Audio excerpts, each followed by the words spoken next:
My mother did an awful lot of sewing embroidery. She was my first teacher. Okay. She taught me knitting and crocheting, embroidering before I went to kindergarten. And she was the one who taught us how to make our own clothes and that sort of thing. My father was a wood carver in his spare time. When I was very small, there was one Christmas, there was a little toy loom was given to I remember distinctly it was given to one of my older sisters. Mm-hmm. As we moved out of the house, my mother was trying to clear out our stuff. And my mother seemed to think it was mine. And my sister didn't want it, so I got this little toy loom. So I had done some of that at home long ago, but I didn't really start into loom weaving until after I got to Winnipeg, after I got into finger weaving, and then I found the Manitoba weavers. They're now weavers and fiber artists. Right. Well, I find it a fascinating textile technique. Mm-hmm. And what's really interesting about it is its simplicity. That all you need is a hook in the wall. See, I use this hook here in my kitchen.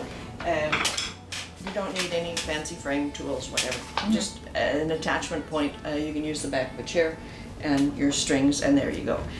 The designs, the patterns are so variable, so much you can do with it. Mm-hmm. I find very interesting.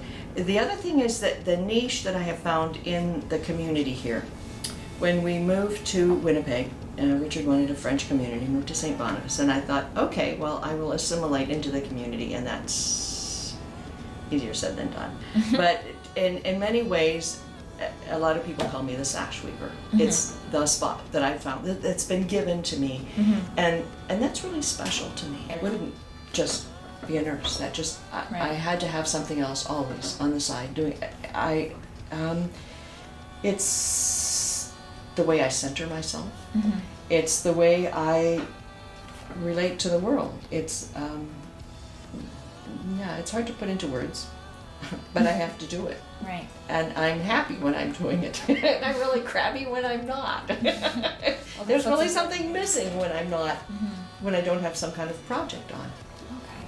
So, and this is just a sash that my son wears at Festival. Mm-hmm. Fingerweaving, this arrow and lightning pattern. So 3 years in a row I had some sort of funding, and I did a replica project. So Okay. I have done several projects where 3 days a week I'm there 5 hours at a time, weaving in the atrium of the hospital. And it's had a huge, every day that I go there, there's at least one person says, "Oh, I'm so glad you're here." It just speaks some kind of welcome to First Nations peoples, to Francophone, to something about the heritage of the sash. Really touches people, and there's something about taking our heritage out from under glass at the museum and bringing it to where the tire meets the street, where people really, really need to feel grounded. Mm-hmm. And the sash is something that grounds them. Yeah. And it gets me out of my kitchen, gets me in more in the public, which is a healthy thing for me.